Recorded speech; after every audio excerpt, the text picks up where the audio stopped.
Hi, everybody. Welcome back to Mind Your Nest. I'm your host, Jennifer Rosen. And today I have a very interesting guest who works for an incredible organization. And I'm excited for us to have a conversation. We're going to talk to John Sawdon from the Volen Center. And I wanted to give you a little bit of information about the Volen Center and who they serve and how they really connect with their community. The Volen Center is a place for everyone in the community, serving from Broward to Palm Beach Garden. The Volen Center enhances the well-being of South Florida seniors by educating and advocating on their behalf and by providing health care and supportive services that meet their physical, emotional, social, and psychological needs.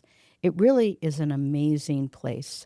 I've been there several times, a couple times for various networking events, and was given a tour. And there's so much life inside of this space. It's just amazing. It's tucked away. Sometimes it might take you one or two times to actually get there. As I've passed by it, I don't know, numerous times. And I'm like, where is this place? But I finally found it. So without further ado, John, how are you? I'm very well, thank you. Great. Thank you for having me. Thank you for being here. All right, well, let's just start from kind of the beginning. Tell me a little bit about yourself, where you're from, how you got to Florida, and when you started really getting involved in the senior community, and then ultimately the Volen Center. A lot of questions. I'm originally from Michigan. My dad, another Midwesterner. I did not know that. Muskegon. Okay. And when I was like 5, my father was transferred down here, and I've been down here ever since. After law school, I got involved with a firm up in Stewart, and from there I got involved with my father in business and real estate, and I was the property manager of the Boca Resort, the big pink hotel over in Boca. And I was property manager there. And when I left there, I came volunteering at the Volen Center. And how did you hear about it? Actually, on the radio, they were doing a promotional. You could win a free trip to Disney, the millionth person to visit or something like that. So I said, I'm going to go over there. Come on. So I walked in there. I didn't win the prize, but I saw what they were doing, and it was kind of like hospitality, like I was used to. So I started volunteering. And after a while, they said to me, why don't you just work here? I mean, you work with the people anyway, and you put a smile on their face. So I said, okay. And that was 14 years ago. Wow. I've been there ever since. What did you start doing for them when you initially volunteered? We used to have a program called Garden Bridge, and that's a group of seniors who are not fully independent, but they're not fully daycare. Okay. They're kind of in between. So I started volunteering, helping out with those in-between folks as they made that transition. And then from there, we moved those groups over to fully adult daycare. And that's how I got involved with, you want to know how I actually got involved doing this kind of thing? No. Reaching out in the community? No. Oh, well, yeah, all part of it. But yeah, first, let's just focus on your involvement at the Volen Center. And really, what services, specific services, do you offer for the community? And then, as I mentioned before we started, I wanted to talk about how the children fit into that. Well, as you can see from the list of services I brought, kind of a cheat sheet, we have about 9. We actually have 10 now. It's not included on here. Different programs for people in the community. Okay. Can you describe those? Sure. The first one is for independent seniors. Those are for folks who, instead of sitting at home doing nothing, they can come and play cards and dance and go to exercise class and go to outings and restaurants and have parties, and they can come and go as they please. It's like a recreation center for seniors. So, and these independent seniors typically drive, or they find their own transportation, or do you provide transportation for them? We do, or our transportation for them is on hold right now until we get more bus drivers. Things are going so well. So most of them will either drive themselves, they'll take PalmTran, Uber, family member will bring them to the center and they stay all day, or just come for one activity and go home. Okay. What's the next item on the list? The next item is the adult daycare. Okay. That's a secure facility. We have one in Boca where I work, and then we have one in Del Rey on Congress Avenue. Okay. Those are for folks who have dementia or Alzheimer's, and we have a staff RN, she's the director, and then we have RNs at both facilities, so we have 3 RNs actually. And our ratio is 5-to-1. For every 5 clients, we have a staff member. And we like to keep it that way so we can keep track of them and take care of them. and they're both secure facilities. They do a lot of the activities that we do in regular senior activities. We just make it for their cognitive abilities. We might simplify it or change it a little bit, but they have the bingo and the dancing and the music. They do all of that. Wow. And we have about 130 of those folks that come. And is that a regular number that you get, 130 seniors? It grows. We can accommodate more between the two. Mm-hmm. But obviously at that stage, since Alzheimer's there's no treatment and there's no cure.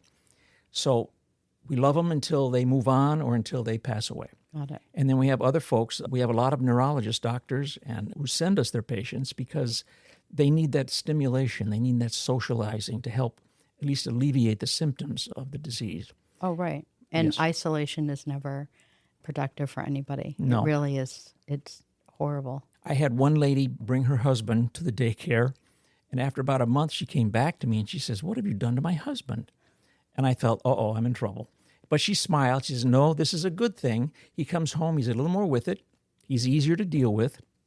I get to go out in the daytime and shop and be with my friends, and so it's a great situation." So it alleviated a lot of the stress on the caregiver in her case. Yeah. And that's another thing we like to point out for our folks. Oh, it's amazing. I mean, I've sat with caregivers, I've obviously with my clients that are cognitively impaired, and it really takes more energy and more of you to really have that relationship when somebody isn't as aware or doesn't have the acuity that they used to have. It definitely takes more time to have those conversations or go through something. So that definitely is important to really serve the caregiver too. How do people typically find out about you and your services? I did a little survey of myself a number of years back. For about 6 months, I would ask people when they came by, "How did you hear about us? Why are you here?" And of all of the responses, about 90% of them were, "My doctor said I needed socializing or to bring my husband for your daycare. I saw your buses. A neighbor told me about you. They've been here. Health fairs that I go to all the time at various communities. And then outreach like what we're doing here. I'll go speak at public libraries and do these type of things." So those were the 90% of the reasons how people learn about us, because we're a well-kept secret, I find. Yeah. I remember the first time I met you, I think it was last year, when we were both at Melinda's, the room where it happens. Yes. And I'd never heard of the Volen Center before, and it was just terrific. I'd never heard of a place like that.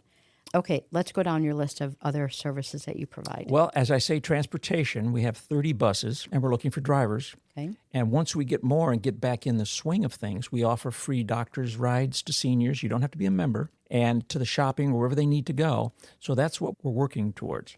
We have case management services. I have about 4 case managers who handle homebound seniors, and there's about 1,100 clients. Wow. And we get that from the Area Agency on Aging. They send us those names, and they go into the homes, they do assessments, they make sure they're getting the services that are being provided for free by the Area Agency. Right. And they handle that. Those 4 gals do a lot of work. Oh my gosh, that seems like such a small number for such a large population. Oh, but I'm sure everybody doesn't have the same need at the same time. No, and we'll go over the Area Agency requirements after. Great. Words. They might want to hear about that. We also have caregiver support groups. Twice a month I have Alzheimer's support groups. We now have a Parkinson's support group. And I can't stress enough how important support groups are because of the stress on the caregiver. One lady came in and she was very frustrated. She was crying. Her mother would follow her around the house. She would put on 5 outfits every day. And she was stressed. And I says, "Well, if she wants to change her clothes, let her. She's not hurting anything." She goes, "You don't understand. She puts on 5 outfits all at once. She looks like a Teletubby." And it's very frustrating. And you can't reason with someone at that point in the disease. There's no rationality. So we said, here's what you do. You take an outfit, take it out of the closet, put it away. The next day you take another one. By the end of the week, there's one outfit in the closet that you selected. Your mom looks great. She goes, "Well, what if she asks me where my clothes are?" I said, "Tell her they're at the dry cleaner." She's not going to remember 5 minutes later. Right. She came back the next month and says, "Darn, that worked." I said, "There's one area of stress that you don't have to worry about." That's fantastic. So that's why the caregiver support groups are so good, because you hear about other people's issues and how they handled it, and it helps you as well. Do you facilitate those support groups or does somebody else do that? The Alzheimer's Association has facilitators who come in and actually run the group and help guide them and direct the conversations and whatnot. But we provide the space for them. We teamed up with Keith Gibson a number of years ago from the Alzheimer's Association, who was looking for a place to do this. And we've been doing it ever since. Now it's 2 times a month. That's The Volen. fabulous. Do people register or do they just walk in? You can just walk in. I get calls all the time. I says you don't have to join anything. You don't have to sign up. You just come in at 1 o'clock, either the second or the fourth Wednesday, and you just walk right in and you're welcome, and that's how it goes. That's terrific. Do you or do they have a specific topic that they talk about every time, or does the group's needs really drive the conversation that happens? They might start out with, they throw out maybe a topic, but eventually it's your problem and your problem, or what do you think? They kick it around a little bit, and they come up with a lot of solutions. And if someone has an issue or they want to know about adult daycare, we can just take them down the hallway and they can see our adult daycare. That's fabulous. Do you get the same amount of people each time for the support groups? And have you seen an increase in the amount of people that attend? We have seen an increase, and it'll vary. Some will come on the second Wednesday, some will come both. We have, I've been told, the largest support group in the county right now. And how many people does one meeting represent? At any time, there might be 15 to 20. And when you add the 2 times together, you double that number, and that's how many folks are coming. And then you got the Parkinson's group, which comes on Thursdays. And if people cannot attend the Alzheimer's group, would they still benefit from attending the Parkinson's? They could. Alzheimer's does involve Parkinson's at times. It does. But the approach is different. For example, we have what's called the Lego project for the Parkinson's group. They actually sit there and do Legos to help them coordinate their movements, because as Parkinson's is With muscle the shapes. control. Yes. Yep. And then with our daycare, which I'll get into, they'll come in periodically with them and do Legos with them. Oh, nice. And they love that. That's wonderful. God, growing up, I have 2 kids, as I've mentioned before, and Legos were my most undesirable gift for anybody giving to my kids. They were not Lego people, and I think I regifted or donated more Legos than I can remember. It just wasn't my kids' thing. I think they both came out just ready to get on the soccer field, basketball court, or baseball diamond. So Legos weren't a big hit in my household, but that's totally fine. My grandson loves it. Yeah, I'm sure. He loves that stuff. Listen, I remember the log cabin from 100 years Yes, ago when me I was too. little. They had those like brown pieces and they had those grooves and some you just had to... Lincoln Logs. Yeah, exactly. I loved it. I mean, yeah, it was great. But We're anyway, dating ourselves. that's okay. Listen, I think we're both doing pretty fabulous for where we are in our life. Yes. I wish to be honest, I wish I could go back, but keep the experience and the knowledge that you have. Yeah. I don't know if I'd want to go up, to be honest. I mean, I'm not a big, I wish I were this age. I feel like at 58, I feel really grateful for where I am and what I've accomplished in my life so far. And the challenges, definitely. There's no redo. There's no rewind, unfortunately, in life. You just have to learn from it. So I've never been one to really say, I wish I were 21 That's again. great. No regrets. That's great. Yeah. That's No, I don't believe there should be, for me personally, there should be any regrets. My dad was like that. I mean, his 2 regrets in life were, number 1, that he never got called up to go on the PGA Tour, and number 2, that he never got asked to play for the Cubs. So he lived a pretty good life, if those were his only 2 regrets. Those are 2 big ones, too. Yeah, exactly. But, tongue in cheek for sure. Excellent. Okay, so let's keep going on Well, your let's list. see. We also have a program called Volen Community Care, Okay. where we can go into the house, do housekeeping, be friends, be companions, help them go to the store if they want, like things like that. That's our Volen Community Care. Now we also have 5 meal sites around the county. We serve about 7,200 meals per month. And are you including Palm Beach County and Broward?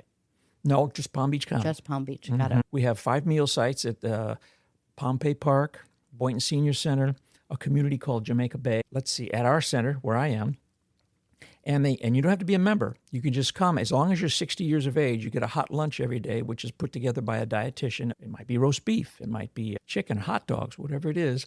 But we have that every day for seniors who want to come and have lunch. That's wonderful. That is. Is that a heavily attended It is. lunch? Especially on bingo day. Yeah, of course. I mean, you kind of have to keep up your stamina when you're playing bingo, right? You do not mess with bingo. Right. They love that game, and you win a few dollars. And listen, I think it's a great game. I mean, that's definitely something from my childhood. I don't think it ever gets old. I like to play it myself. I know.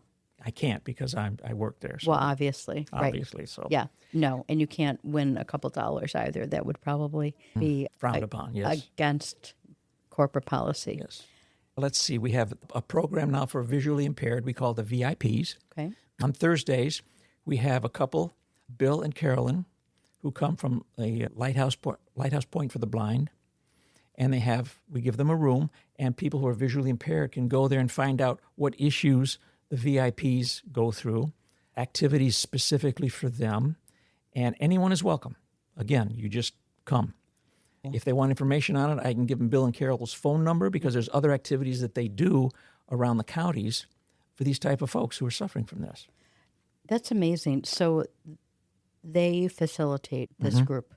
And does anybody from the Volen Center, or do you come in to just check in, or do they run it on their own independently? It's their program. I'll drop in and say hi and introduce myself periodically, but they run it. They talk about their own topics, what's dealing with them, and they talk about the machines that the deaf and the blind can communicate and so forth.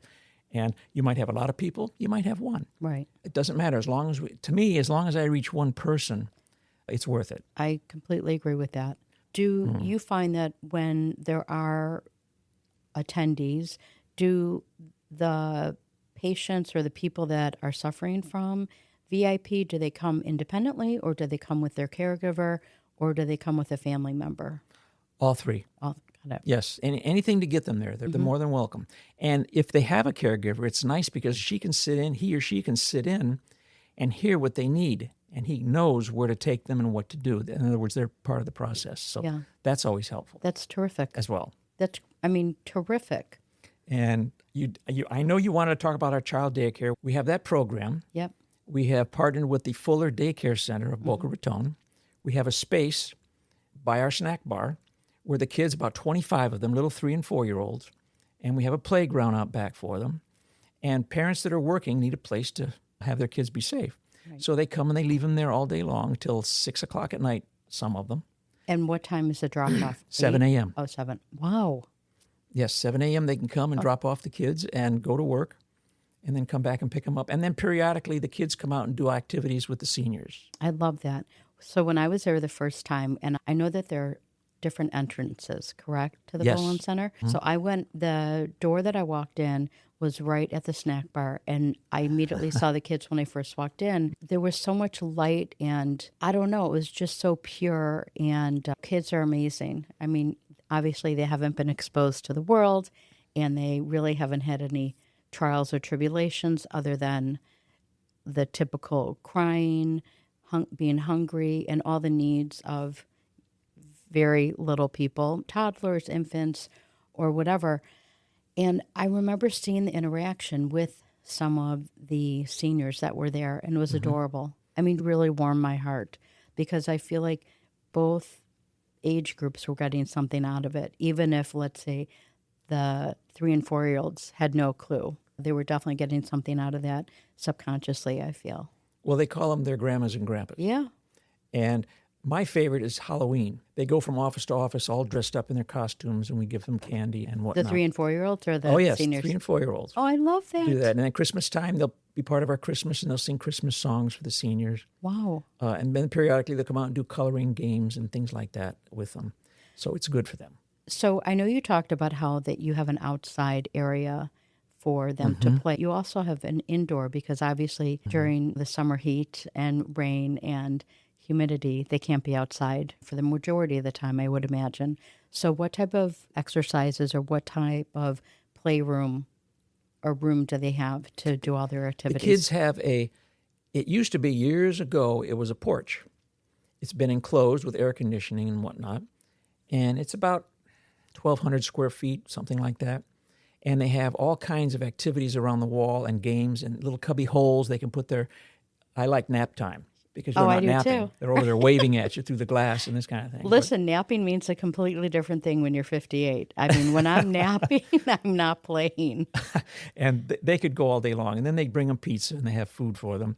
And they have activities in the room there for them. And there's about at least 4 ladies from the Volen Center that take care of them. And it keeps them busy. I would Keeps them busy. imagine. Oh, yes. And I'm sure it keeps the ladies young too, when they're with 3 and 4-year-olds. They love it. And we love having them because it's part of the family. So we actually have community activities from age 3 to age 103. I have a gentleman, he's 103. That's no cane, fabulous. no walker. Really? He zooms around, he dances, he's on the ball. Is he impaired at all? No. Does he need a cane or a wheelchair? That's Not at all. fabulous. I met a that's gentleman. Great. I met a gentleman. He got a degree from FAU in physics. He was 90 years old. And he was amazed, and he was helping the kids actually understand. He says, just because you get old doesn't mean you have to stop living and learning. Right. And that's what we try to impart to all our seniors, no matter what program they're in. Don't give up. Make friends. Socialize. Get active. Yep. And I think it's been successful to this part. And we just added another program. It's not on this sheet, but we have a grant where we have a therapist for seniors who might be suffering from PTSD, PTSD, Yeah. or they're lonely, or they're grieving, and you don't have to be a member. You just call up, make an appointment, or get on the waiting list, and come in and talk. Because if you had to do that privately, it would cost you maybe $150 an Oh, hour. right. I have to say that mental health and people needing to have an objective person to talk to work through some of their biggest struggles, depression, anxiety, situational depression, and any other struggles that they're having is so needed. And it really is unfortunate how cost prohibitive it is to find a therapist, to find a psychiatrist, to really help people that are in such need of that type of support. I've never understood why it is so expensive and why you can't find good help without really sometimes bankrupting yourself through the process. Exactly. Yeah. And a lot of the ladies will come up to me after they've been members for a while, and they say, thank God for the Volen Center. These are my new friends, my new family. I said, I don't know what I would do without this place. And that's the heartwarming part of why we do what we do. Oh, absolutely. That's why I always point it out when someone comes. I says, look on the wall behind the desk. It says Volen Center. Together we make community happen. Yep. That's what we try to do at the Volen Center. And that's why I love it so much. I have to say that was one of the things that I noticed in addition to the kids when I first walked in. There were bright colors. It felt very alive and welcoming and social, that I didn't feel that there was this shadow of sadness or loneliness or people being isolated. As going into some of these communities, depending on what level of care they provide, when you walk through certain community rooms, whether it's the card room, the eating area, the library, there are some residents or individuals who you can tell really are off on their own. They're sitting, by themselves. They don't have a joyful spirit about them, and they're very internalized with themselves.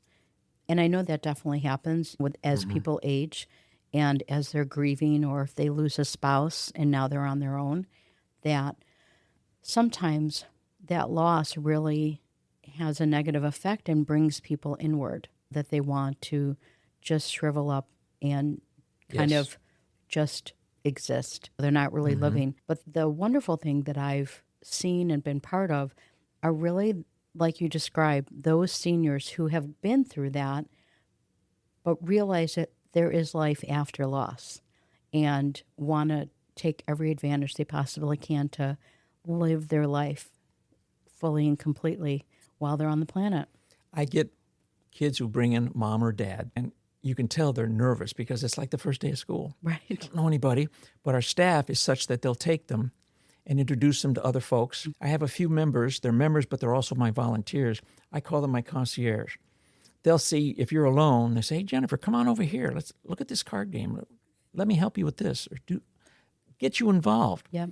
And after about a month, you can't get rid of those folks. Yeah. They're there. They look forward to it. And that's what we look forward to. And I usually tell the family, they're going to be nervous. And I had one lady sit in a chair for 6 full months. When she came in, she sat down and just watched. I said, leave Carmen alone. We would offer games and whatnot. Just leave her alone. And she would watch. After about 6 months, she started playing dominoes.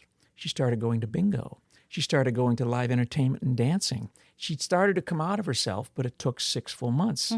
So I says, as long as they're here involved with other people and they're not sitting at home staring at the TV, Yep. it's progress. And eventually they'll come out of it. In all the 14 years I've been there, I've only had one gentleman who, after he was there for a while, says, I can't stay. And I asked him, why? His daughter would tell me he used to be a designer for Hallmark cards. He loved the art class. And he was great while he was there. He wanted his own bus to pick him up. He didn't want anybody else on the bus. Oh, wow. He wanted. She goes, you can't do that. He goes, well, I'm not going to go then. I says, well, can you bring your dad? She goes, no, we go to work. So that poor guy gave it all up because he couldn't get his own personal ride. This was before Uber. Yep. So now he could have had Uber. And I've always thought about that gentleman because he really had a great time when he was there. But once you come, it's good for you. That's very interesting. It's like old habits never die for some people, and their expectations, their wants and needs, as they were maybe many years ago, they're not willing to change or look at something through a different lens. And I'm sure you've heard the saying that people get in their own way sometimes and really have to turn the page with a fresh sheet of paper and learn to be amenable to different ways of New thinking. things. Yeah, exactly. I do a lot of lectures on brain health and how dementia can be controlled and so forth. Yep. One of the things is people get what is called brain ruts, habits. And it's tough to get them out of those habits. For the years and years, they've done the same thing the same way. Yep. But you got to get them out of it. So we try gently to move them into something else. The greatest story I have was a lady called Pat. And she was into everything. She wanted to play pool. She wanted to play cards. She wanted to try this or that. Pat used to be a Radio City Rockette dancer, and she was a dancer in wow. Vegas. So she had that personality. Yeah. And she just wanted to be everywhere and be with everybody. And so when I see someone sitting by themselves, I say, Pat, go talk to Mary. And boom, before you know it, Mary is, maybe she's shooting pool. I don't know. But we have folks like that who reach out to other folks because it's like a big family. And I tell folks, when you come in, everybody here was a stranger to each other at one point. Yeah. Now they're buddies and friends and so forth. You know what's interesting is this isn't a new phenomenon. People being nervous and maybe having butterflies or having some apprehension or anxiety about walking into a building where they don't know anybody. I mean, it starts when we're very young, those same feelings. Maybe if you're a family moving from one state to the other and don't know anybody and being afraid to really start assimilating, or maybe not even knowing how to do that or where to do that and meet other people authentically. That's definitely something that has impacted me throughout my life, even when I moved to Florida. And I remember my mom had said, Jennifer, I'm not worried about you. You can make friends with the table. And I did. So for some people, it's easy, or it seems easy to other people. Listen, I've always had butterflies or some level of a little bit of apprehension or nervousness walking through doors that I knew nobody. And I don't know, sometimes I just walk up, introduce myself. And, if the people that I'm walking up to and introducing myself to aren't interested, I do my best never to take that personally because I know it has nothing to do with me. It has everything to do with them, and that's fine. We're not everybody's cup of tea, but as we go through life, and especially as we age and lose friends to passing away or dementia or anxiety and or Parkinson's, serious diseases that really take people away from their lifelong friends, I'm sure it does get really difficult to force yourself to engage with other people that you don't know. It's stressful on the families too. Yeah. Oh, absolutely. And when the individual has that disease, they reach a point where they don't care. They're happy-go-lucky. They're wherever they are, and it's the family that has to deal with it, the Yep. stress and the pressure on that. So we realized that because everyone was talking about Alzheimer's. I says, what about the other half of the equation? What about the husband or wife that's at home?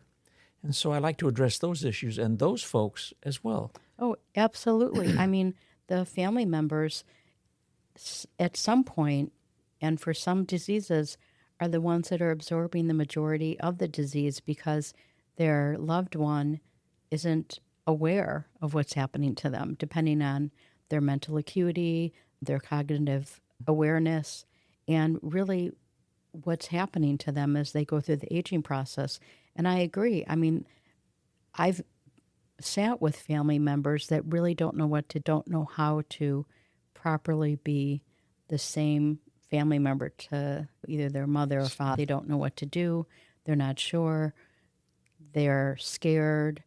Maybe they don't want to spend as much time anymore as the disease or the illness progresses with their loved one. And I do believe that for certain family members, they might need a little bit more help. You're absolutely right, because I've seen family members come in who really care and they want to make sure they're taken care of. Then I've had other family members that come in and go, here, he's yours. I didn't sign up for this. I don't like this. And one lady, her son lived in Florida. He wouldn't come. Her daughter lived in Dade County. She wouldn't come. Her other daughter was a teacher in Italy. She came over to see her mom in our program. She goes, this is amazing. We don't have this in Europe. They don't take care. If your family doesn't take care of you, you're on your own. So over here, we're very fortunate to have these type things. And she was very grateful for that. Oh, yeah. I mean, family dynamics and family relationships are some of the most complex relationships that have ever existed. And some people say that I didn't have a choice. I was born into this family. I wouldn't choose my family members if they were on a list. I would have chosen my friends as my family. Those relationships go through a lot of highs and lows as life moves on. And some of the hurt and the pain and the trauma that certain family members experience as they age really causes a break that at some point seems unrepairable. And that is sad, but I definitely understand that. And even with what I do, helping people with their finances and their home, I've met people who are estranged from their family, who don't talk to their family, whose children don't want anything to do with them, clients that want to redo their will and take their children out of it. And sometimes you either learn why or you just understand that there must have been a lot of hurt and pain that has gone on in that family, which is sad. So I definitely understand the story that you described, and it is sad. We get that a lot. People come in here and their arms are in the air. I don't know what to do. I don't know where to go. Yep. And that's why we tell people about it. That's why the doctor sent them. That's why the social workers say, you got to go check this out. So I invite any listener who wants to come by and see, happy to walk them around like you and I did. Yeah. And show them what's there. And a lot of folks, I even did a presentation for FPL. And one of the guys says, well, I don't need any of this. Oh, yeah, FPL. And then law enforcement. I do it for law enforcement. And do you go to their location or do they come to you? I did it. No, I go to them. Go anywhere like we are here. Yep. And I did a presentation for Boynton Beach Police Department, 50 police officers. And my point was, you're out there seeing people that I'll never meet. You don't know if they have delirium, dementia, they're on drugs. I want to teach you what to look for. And I heard some sad stories from those officers. He says, I wish I'd have known about you 2 months ago or 3 months ago, and there's some really sad stuff going on. So that's why I get out and talk to anybody. And I said to them, if you may not use this information, but down the road, you're going to have a friend, family member, a coworker. You are going to come across someone who needs help. And now you've got that info in your toolbox. You can say, wait a minute, there's an answer. Right. That's so amazing that you do that. I didn't realize how much you are really in the community sharing what the Volen Center does and who it helps and who it serves and how you serve. Not only your customer that's coming in there or your, how would you describe I call the them my person? guests Your because I'm from the guests. hotel business, so they're my Yes. guests. Your guests and their families. And you're right. Nobody knows until they know about a resource that could really not only help them, but the other people that they serve. I mean, that's wonderful. I hear that love all the you do time. that. After I get done, people go, I didn't know that. I thought you were a nursing home, or I didn't know you were here. And so that's why anytime I get a chance like this to brag about, you got to come look at it. Yeah. At least you'll have that information. Oh, absolutely. You know. All right. So I know the Volen Center the space is very big. And I know that I didn't see all the square footage of the Volen Center. Can you talk about other spaces or other areas in the Volen Center and how they all kind of mesh together when you first walk in there? We have the big auditorium. We have lunch. We have bingo. That's where, when I was there for a speaker, that's Yes. where we were, correct? Yes, that's the place. Okay. And we have parties in there. We redecorate it. We move it around. We have live music and dancing. Then in the lobby area where people can sit and chat if they Yep. want. Or we'll put I something. love that. That's what it's kind of like a hotel lobby. Yes. What it's like. Or a coffee shop. You can get your drink and sit and chit chat. And then we have the snack bar where they can get hot dogs, hamburgers, croissants, muffins, whatever they want. Yep. And every month we put out a menu of what food is going to be served. If you come in and you say, well, I really don't feel like roast beef, we have a program that we do with Publix. For only $4, you can get a sub from Publix. We order it for you. We give them a drink, a bag of potato chips, and they can have that because those subs are like $10, $11, right? But we have donors that will pay the other. They can get that. Or they can go to the snack bar and get some. Or they can bring their lunch if they want, whatever they want to do. And then next to the snack bar, we have a little card area with a pool table. The kids are right there, as you remember, right across. Yep. Down the hall, we have 2 or 3 meeting rooms. I have an art room. We have Spanish class. So I have about 20 ladies from all over, every country you can think of, who want to learn English and who want to help out. Really? Yes, so we have a volunteer that teaches them. She even gives them homework, really. Oh, my gosh. Is that a benefit that's offered daily, or is that a weekly? Every day. They're in there doing something. Every day. Wow. And then we have chair exercises in one of the other rooms and Tai Chi for balance. Then we have health organizations and lawyers come in and talk just to the seniors. We call them Horizon Lecture, we call them.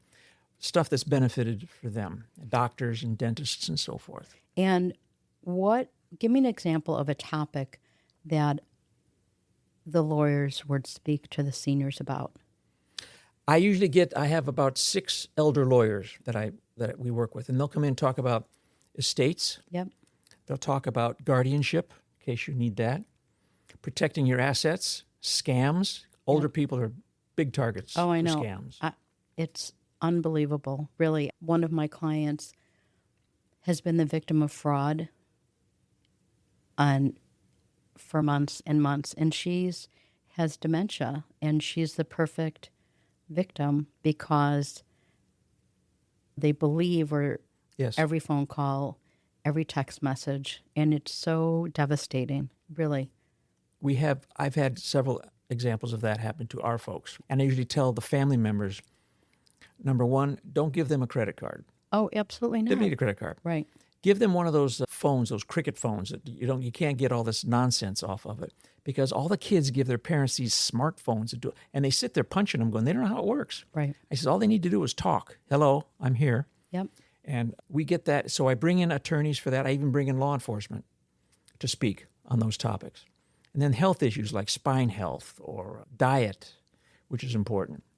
And we'll have folks come in and talk to them about that. And so whatever might interest the senior community, we're interested in presenting it to them. I love that. And how far in advance do you typically plan your schedule for the month ahead? Let's see, April usually plans about a month out for it, and because she loves to organize. She's really great at organizing. She's our activities supervisor. Parties, whatever not, activities like this, speaking, she's very good at that. And so I give her the information. Says, look, I got a new speaker for you. And she'll take it and run with it from there. So we're always trying to improve the situation for our seniors. Right. But your other schedule is pretty consistent throughout all the classes and Yes, activities. the classes, that you for do. example, every Tuesday and Friday, chair exercises. Every Wednesday's Tai Chi. Every Thursday's the VIP group I talked about. Every Monday afternoon is the art class. We have about 20 people in that art class. It's great. So there are things that are regular, like bingo Yep. and dancing. There are stuff that are regular, and then we throw in the extras, the day trips and the restaurant trips. And on Friday, one of my favorite things is for those who don't play bingo, we take them to Carvel and get them ice cream. We all get on the bus. Oh my God. Well, buy 'em ice cream. that's fantastic. I might have to stop by because it's hard to be in bad mood when you're eating ice cream. Oh, I know. It really is. That's all it takes with some of them. That I'm telling you. So one of my last questions I wanted to ask you, you offer so many services to such an important and special population. And so some would say, well, John, how do you afford providing all of these free services, and how do you provide them to such a variety of people throughout South Florida, throughout Palm Beach County? Our standard membership, just for the independent seniors, is $250 a year. Okay. That's it. That's your amazing. Hot lunch, your activities, your classes, whatever you need. And then we have grants. We have a gal who does just looking for grants. Department of Elder Affairs, this other area agency on aging for services for in-home, and we connect with them and provide that. We have donations from folks. We have folks who put us in their wills or Yes. things like that. So it comes quite a bit around circle. And then I get programs from people. I was at a luncheon at the Volen Center, sitting around a table, and we were talking about what we did. And one of the ladies there says, why don't you have a Volen Center up in Palm Beach Gardens? It's so great. I says, that's a super idea. Yeah. I went back and told our CEO, I says, Liz, why don't we open one of these? She goes, that's a super idea. You find me $5 million Right, yes. and we'll do it. And I've been looking for that ever since. Yeah. Okay, so I wanted to follow up. I remember when I first met you and you were looking for funding for, was it the patio, the outdoor It was patio? the outside deck. Right. And so how's that going? I'm still looking. Still looking. I've got maybe $2,200 so far. It's about a $70,000 project. Got it. And so I always tell people about that if you want to help out, or if you're a businessman who wants to have your plaque put on it and you want to Right. build the whole thing. Yeah, or a contractor or anything. It's important it's for the people who are in the Alzheimer's dementia to get outside to sit, and it's right near the kids' playground. Yep. So, and it's a deck that they can go out there and watch the kid and have picnics out there and whatnot. And being outside is so important for them. Oh, it is, to get natural sunlight, natural vitamin D, and to really be in the fresh air. So I'm still working on that one. Okay. Well, we're going to have to work on that because that is such an important, really, addition. It would be amazing I for would love that. the people that come there. Okay. So if somebody's looking for a place like the Volen Center, how do they find you? They can call us at 561-395-8920 Okay. and ask for me, John, and I'll be happy to bring them out, give them a tour, show them around, introduce them to our staff, and then get a feel for who we are and what we do. Could they also find that same information by going to your website if they Yes. weren't ready for a phone call? Yes. Okay. Just go to volencenter.com. Okay. John, you're such a mensch. You really are.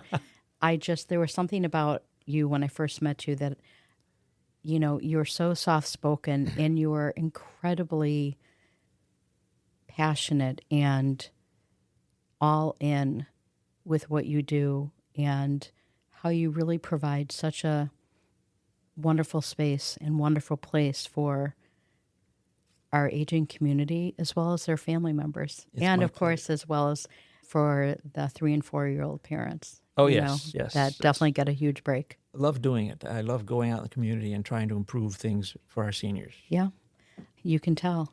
Anybody, if you've ever met John, you'll know right from the start that he cares so deeply about what he does. And it's really so important. I've never seen so much love and adoration and respect and wanting to support our seniors until I moved to Florida. It's really amazing. There are so many people that care about our aging population and want to be there to help through good times and bad. So thank you for all that you do. All right, everybody.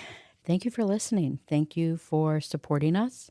And I hope everybody has a great rest of the day. And don't forget to mind your nest.